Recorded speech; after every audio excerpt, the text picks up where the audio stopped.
السلام علیکم ورحمۃ اللہ وبرکاتہ۔ اللہ سے دعا کرتے ہیں کہ آپ لوگ خیریت سے ہوں گے۔ مفتی طارق حفظ اللہ پلیز پاکستان نہ آنا اور چشتی رسول پارٹی آپ کی طاق میں ہے۔ مفتی صاحب میں آپ کے لیے فکر مند ہوں۔ تو یہ جو مفتی طارق مسعود صاحب کے لیے جو بھی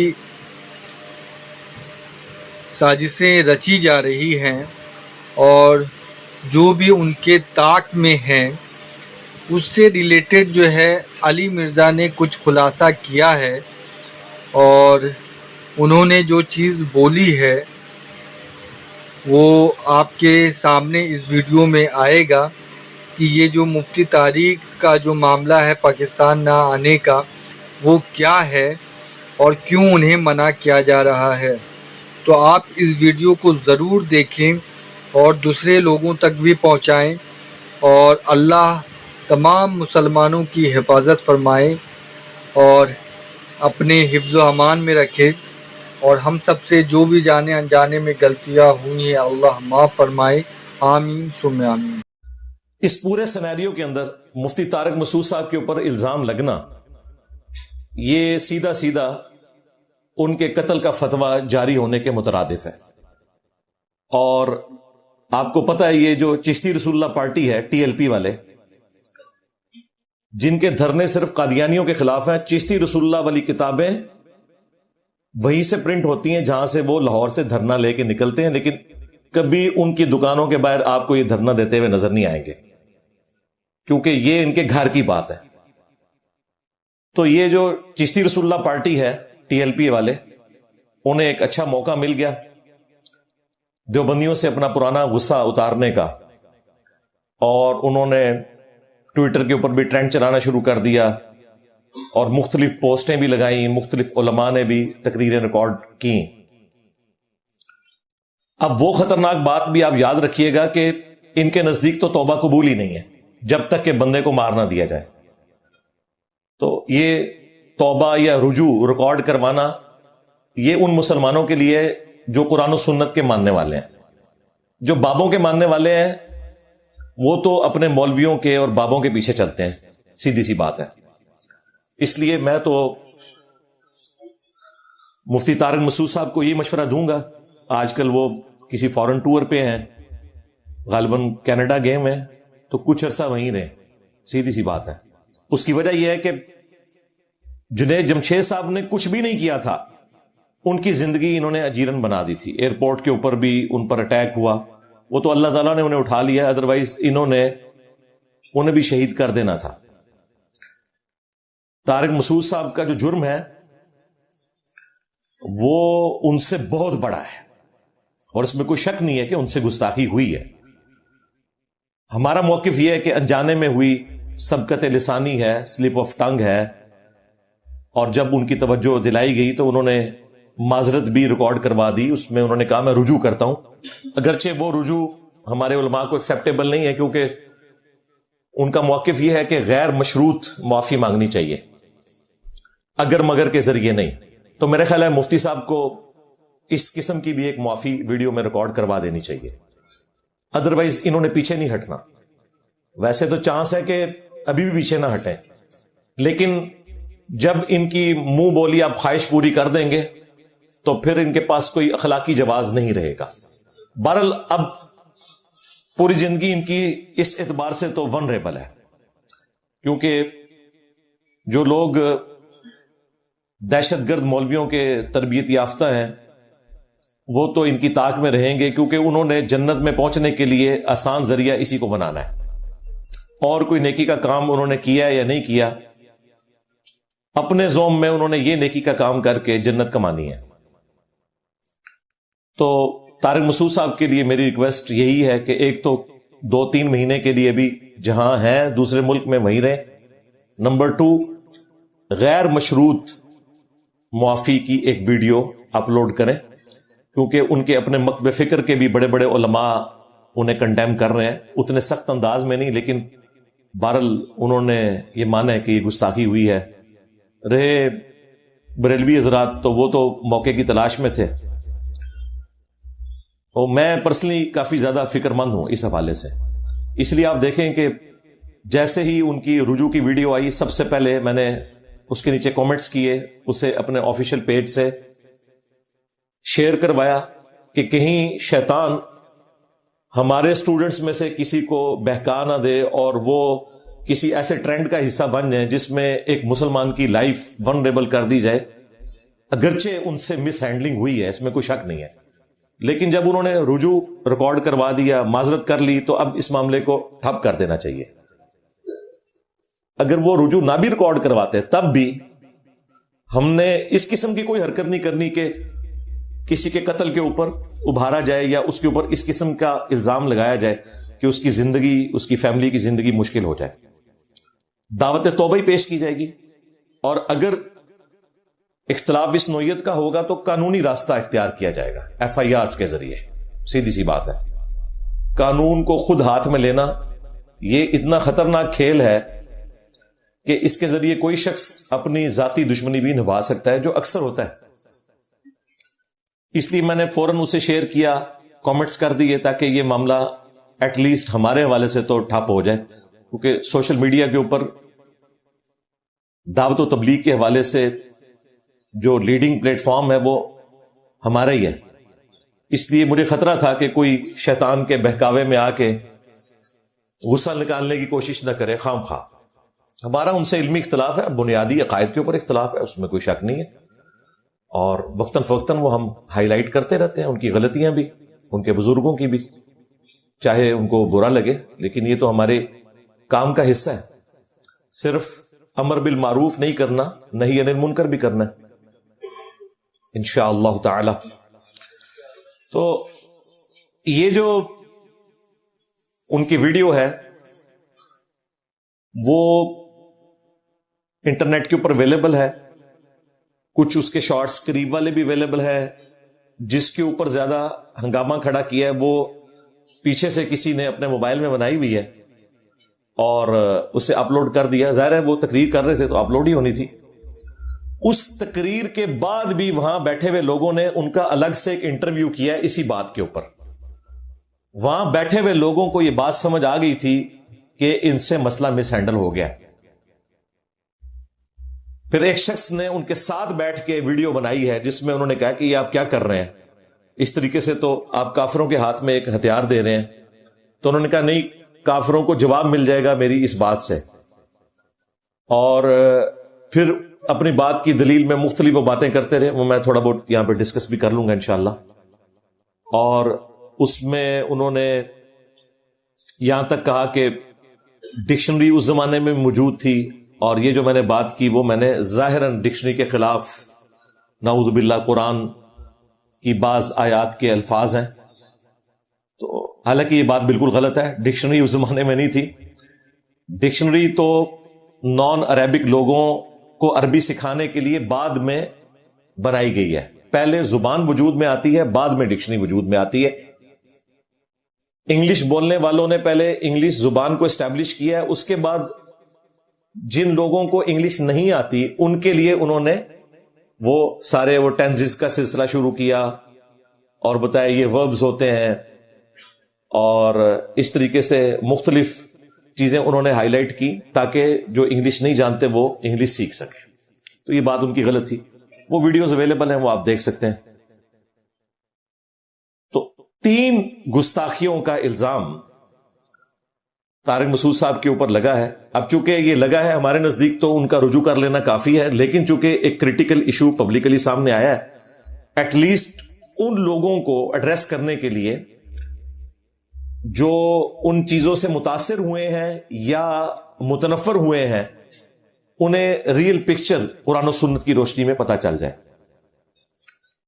پہلا الزام ان کے اوپر علماء کی طرف سے یہ ہے کہ انہوں نے قرآن حکیم کے حوالے سے جو یہ سٹیٹمنٹ دی کہ اس میں گرامر کے پوائنٹ آف ویو سے بظاہر ایرر موجود ہے, غلطی موجود ہے. یہ بالکل جھوٹی بات ہے. کسی گرامر کے رول سے کوئی قرآن پاک میں غلطی موجود نہیں ہے. وہ انشاءاللہ میں اسے بریف کر دوں گا. دوسرا انہوں نے الزام جو لگایا کاتبین وحی کے حوالے سے, وہ صحابہ کرام علیہم رضوان پر تو کم الزام لگتا ہے, رسول اللہ صلی اللہ علیہ وآلہ وسلم کی مبارک ذات پر اور سب سے بڑھ کر اللہ تعالیٰ کی ذات پر وہ الزام چلا جاتا ہے، کیونکہ اللہ تعالیٰ نے اس کتاب کی حفاظت کی ذمہ داری لی ہوئی ہے. انا نحن نزلنا الذکر وانا لہ لحافظون، بے شک اس الذکر یعنی یاد دہانی کو ہم نے نازل کیا اور ہم ہی اس کی حفاظت کرنے والے ہیں. تو نہ صرف یہ صحابہ کرام جو کاتبین وحی تھے ان کی توہین ہے، بلکہ خود رسول اللہ صلی اللہ علیہ وآلہ وسلم کی بھی توہین ہے، کیونکہ ان کے استاد تو وہ تھے، وہ لکھوا رہے تھے وحی. اور سب سے بڑھ کر اللہ تعالیٰ کی بھی توہین ہے، نعوذ باللہ من ذالک. اور تیسرا جو الزام ان پر لگا وہ نبی صلی اللہ علیہ وآلہ وسلم کا ایک نام مبارک، آپ کی صفت امی ہونا، نبی امی. اس کے حوالے سے جو باتیں انہوں نے کی وہ 80% درست تھی، لیکن 80% درست کے ساتھ جو 20% انہوں نے غلط ملا دیا، اس کی وجہ سے وہ سارا مقدمہ ہی ان کا ختم ہو گیا. اور اس میں جو انہوں نے جاپان کے ڈاکٹرز یا دوسرے پڑھے لکھے لوگوں کے ساتھ جو نبی الاسلام کا کمپیریزن کرتے ہوئے جو لینگویج یوز کی ہے، وہ صراحتاً اس میں کوئی شک نہیں کہ گستاخی کے اوپر مبنی ہے. اس بات کو بہتر انداز میں کیا جا سکتا ہے اور صحیح بات بتائی جا سکتی ہے، وہ انشاءاللہ میں کوشش کروں گا کہ آپ تک کنوے کروں. ویسے میں نے مختلف ویڈیوز میں آلریڈی یہ سارے ٹاپکس ڈسکس کیے ہوئے ہیں. کچھ عرصہ پہلے آپ کو پتا ہے آسٹریلیا میں ایک کرسچن بشپ جو آرتھوڈاکس اسکول آف تھاٹ سے تعلق رکھتے تھے، انہوں نے قرآن حکیم کے حوالے سے اور پیغمبر اسلام صلی اللہ علیہ وآلہ وسلم کے حوالے سے 5 اعتراضات کیے تھے. اس کے جواب میں میں نے قرآن و سنت سے دلائل رکھے تھے، اور اولڈ ٹیسٹیمنٹ اور نیو ٹیسٹیمنٹ یعنی تورات اور انجیل اور جو صحائف ہیں ان سے بھی آلموسٹ کوئی 17-18 میں نے ریفرنسز بائبل سے پیش کیے تھے. وہ ویڈیو الگ سے ریکارڈڈ ہے، چند چیزیں آج بھی اس حوالے سے ڈسکس ہو جائیں گی. تو آلریڈی میں نے ان تمام ٹاپکس کو انڈر ڈسکشن مختلف مواقع کے اوپر لایا ہوا ہوں. یہ کوئی نئی باتیں نہیں ہیں جو مجھے آج کرنی ہے، لیکن چونکہ اب یہ کریٹیکل ایشو ہے، اس موقع کے اوپر بات کرنے کا فائدہ یہ ہوتا ہے کہ وہ لوگ جن کو دین کے حوالے سے زیادہ انفارمیشن نہیں ہوتی یا زیادہ انٹرسٹ نہیں ہوتا، دونوں کے لیے یہ گفتگو فائدہ مند ہوگی اور انہیں اسلام کی حقانیت کا انشاءاللہ تعالی پتہ چل جائے گا انشاءاللہ. یہ جو 3 بڑے بڑے الزامات ہیں قرآن کے حوالے سے، اس کی جو عربی لنگوسٹک ہے، اور دوسرا کاتبین وحی کے اعتبار سے کہ قرآن جو مصحف لکھا گیا، اور تیسرا رسول اللہ صلی اللہ علیہ وآلہ وسلم کے امی ہونے کے حوالے سے، یہ جو 3 الزامات ہیں ان پر میں 3 علمی پوائنٹس کی شکل میں انشاءاللہ ایک ایک کو ڈسکس کروں گا. لیکن میں پھر یہ ریپیٹ کر دوں کہ مفتی طارق مسعود صاحب نے چونکہ اس کے اوپر معذرت کر لی ہے اور رجوع بھی ریکارڈ کروا دیا ہے، اگرچہ اس میں ایک کمزوری ہے علماء کے اعتبار سے کہ غیر مشروط معافی وہ مانگے، میرا خیال ہے وہ مانگ لیں گے. لہٰذا وہ چیپٹر مفتی صاحب کے حوالے سے تو کلوز ہے، چونکہ ویڈیو تو اب قیامت تک رہنی ہے یوٹیوب کے اوپر اور مختلف جگہوں پر، اور وہ ملحدین کے ہتھے بھی چڑھے گی، اسلام دشمنوں کے ہتھے بھی چڑھے گی، اور وہ اسے دلیل بنا کے پیش کریں گے. تو اب میری ذمہ داری ہے کہ میں صحیح بات آپ لوگوں کے سامنے رکھوں. انشاءاللہ تعالی میں 3 علمی پوائنٹس اس حوالے سے ڈسکس کروں گا، لیکن انہیں ڈسکس کرنے سے پہلے میں ایک لائٹر موڈ میں ایک بات کر دوں جسے میں نے ایز اے ٹاپک کبھی ڈسکس نہیں کیا. میں اسے سمجھتا ہوں یہ انتہائی گری ہوئی حرکت ہے، لیکن ہمارے مخالفین چونکہ میرے حوالے سے چند ایک چیزوں کو ہائی لائٹ کرتے ہیں. مصحف کو پڑھتے ہوئے کبھی کوئی زیر زبر کی غلطی ہو گئی اور وہ کہتے ہیں کہ اسے قرآن نہیں پڑھنا آتا. دیکھ لیں آج کوئی 3-4 سال ہے، میں نے اس جھوٹے الزام کے حوالے سے، جھوٹا الزام میں اس لیے کہہ رہا ہوں کہ قرآن نہ پڑھنا آتا ہو، تو میں نے 344 لیکچرز میں قرآن ریکارڈ کروایا ہے. اس میں آپ نے 15-20 مقامات پہ کوئی غلطی نکالی ہے نا، ہزاروں آیات میں سے، باقی تو میں نے ٹھیک پڑھی ہے نا، تو اس پہ بھی کوئی کلپ آنا چاہیے نا، وہ نہیں آیا. اس کے بعد ابھی 191 کلاسز مزید ریکارڈ ہو چکی ہیں، دوبارہ سے میں نے جو قرآن تفسیر شروع کی ہے. اس اعتبار سے میں جھوٹا کہہ رہا ہوں. باقی تو غلطی ہو سکتی ہے. میں نے بتایا ڈاکٹر اسرار صاحب رحمہ اللہ تعالی نے کم از کم 25-30 سال تک بیان القرآن رمضان میں پورا دورہ قرآن کراتے تھے. اس کے بعد انہوں نے جب ان کی عمر 68 ایئرز ہوئی 1998 میں قرآن اکیڈمی کراچی کے اندر اپنا وہ بیان القرآن ریکارڈ کروایا ہے. اور ڈاکٹر اسرار صاحب سے زیادہ قرآن پڑھنے میں کوئی فلوئنٹ نہیں تھا کراس ریفرنسز کے اعتبار سے. اس میں بھی کئی جگہ ان سے غلطی ہوئی ہے, حالانکہ وہ بھی دیکھ کے پڑھ رہے ہیں. یہ ہو سکتا ہے. امام کعبہ سے جو حافظ بھی ہوتا ہے کئی جگہ غلطیاں ہیں, وہ بھی یوٹیوب کے اوپر اپلوڈ ہے. ان چیزوں کو لے کے یہ کہنا کہ امام کعبہ کو قرآن نہیں آتا, یہ بالکل غلط بات ہے. لیکن چونکہ اسے ایک دلیل بنایا جاتا ہے, اس لیے میں اس کو موضوع بناتے ہوئے نہیں, صرف لائٹر موڈ میں ایک بات کر رہا ہوں کہ اسی لیکچر کے اندر مفتی طارق مسعود صاحب حافظہ اللہ تعالی نے جو قرآن پڑھا ہے اس کی طرف کسی نے اشارہ نہیں کیا کہ وہ آیت بھی انہوں نے غلط پڑھی ہے. وہ تو گستاخیوں کو لے کے بیٹھ گئے نا, کیونکہ اتنا بڑا بلنڈر ہو گیا تھا کہ وہ چیز چھپ گئی.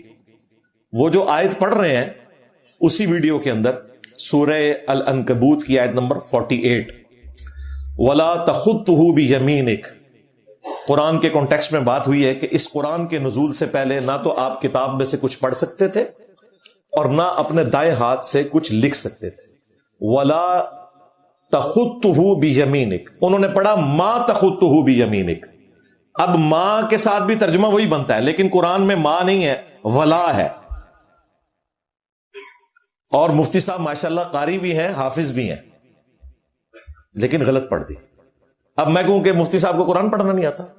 میں انہیں 3-4 سال سے کہہ رہا ہوں کہ تمہارا جو بڑا مفتی تقی عثمانی, مفتی منیب الرحمان اور ساجد میر, یہ تینوں بڑے فرقوں کے بڑے ہیں نا, دیوبندی, بریلوی اور اہل حدیث, ان کو کہو کہ کوئی قرآن کی ایک سورت اپنی مرضی سے تلاوت کریں. اگلا سورج میں طلوع نہیں ہونے دوں گا, میں بھی اپنی آواز میں اسے ریکارڈ کرواؤں گا, پبلک فیصلہ کرے گی کہ کون قرآن اچھا پڑھ سکتا ہے. دیکھ لیں 3-4 سال ہے, کوئی بھی تیار نہیں ہوا. انہیں پتہ ٹھیک کہہ رہا ہے. یہ قرآن نہ صرف غلط پڑھتے ہیں, مجہول پڑھتے ہیں. ان بابوں سے عین اور ہا صحیح طریقے سے نکل ہی نہیں سکتی, ہے بے تے پڑھتے ہیں یہ. تو میں ان کے مفتی اعظم پلانٹ ارتھ بنے میں جو دیوبند اور بریلویوں کے, میں ان کا ٹائٹل چھین لوں ان سے؟ نہیں. پھر دیکھیں تمام فرقوں نے اپنا مشترکہ مفتی لانچ کیا منیب الرحمان صاحب کو, چونکہ بریلوی مکتب زیادہ ہے.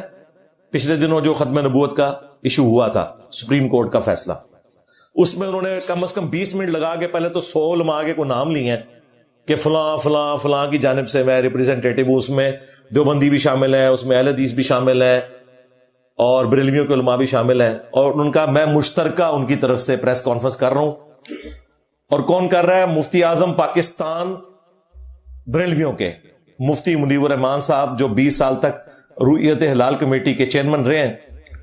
اور وہ اعلامیہ جو پڑھ رہے ہیں وہ دیکھ کے پڑھ رہے ہیں, ٹھیک ہے.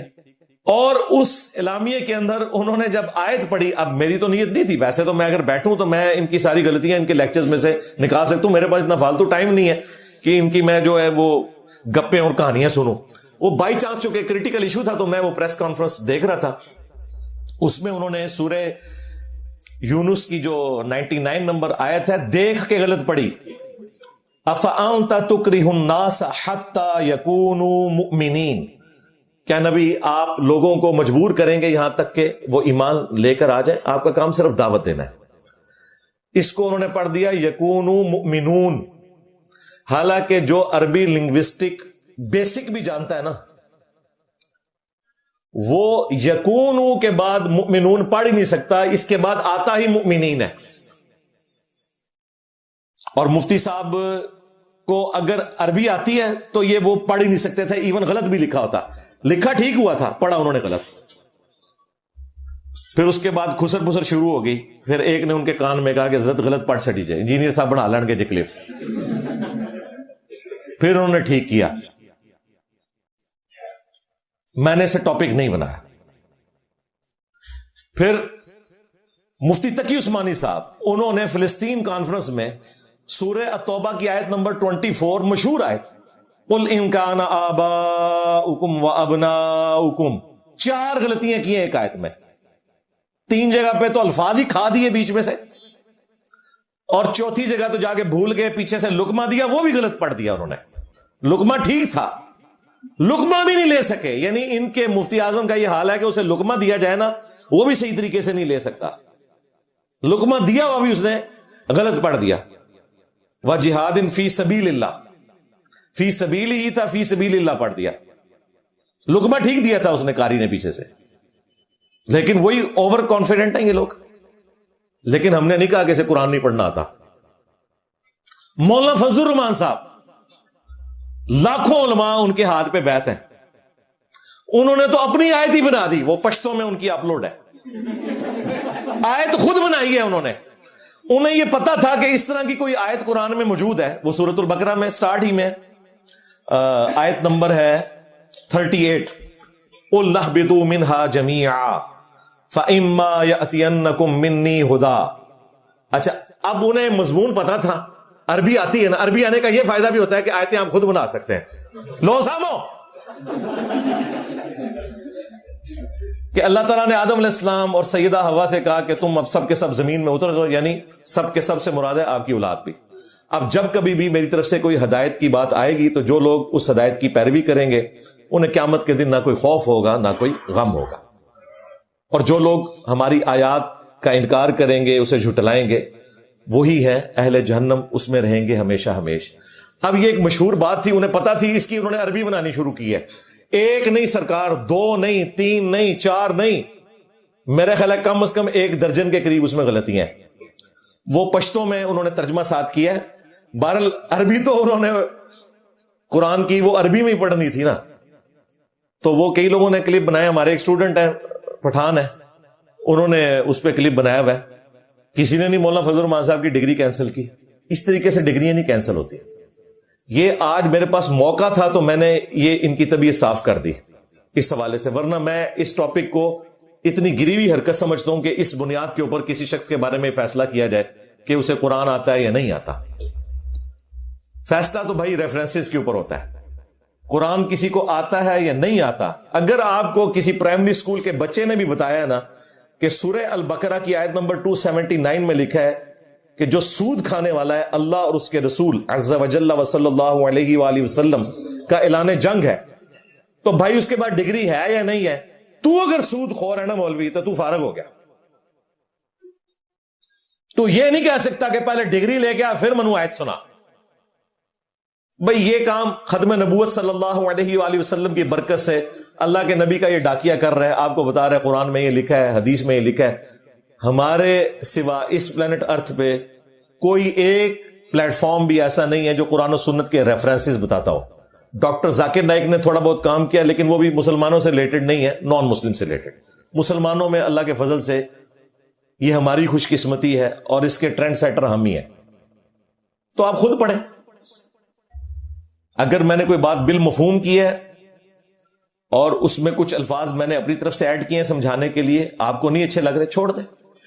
ایگزیکٹلی جو حدیث ہے آپ اسے فالو کریں, چیز وہی ہوگی. اسی لیے ہم ڈسپلے کرواتے ہیں انٹرنیشنل نمبر احادیث کے, قرآن کی آیات کے نمبر, اور باقاعدہ آیات ڈسپلے کراتے ہیں اور احادیث کے بھی امیجز لگا دیتے ہیں, عربی بھی اردو بھی, تاکہ کوئی شخص بہانہ نہ کر سکے. تو مجھے چونکہ اب موقع مل گیا تھا, اس لیے میں نے یہاں پہ لائٹر موڈ میں اپنے مقدمے کو آپ کے سامنے رکھ دیا. اس سے بہتر کوئی موقع نہیں تھا, چونکہ مفتی صاحب سے بھی یہ ہوا تھا. ویسے مفتی صاحب نے اس قسم کی حرکت نہیں کی, لیکن جو اس قسم کی ذلیل حرکتیں کر رہے تھے ان کو مفتی صاحب پروموٹ کر رہے تھے.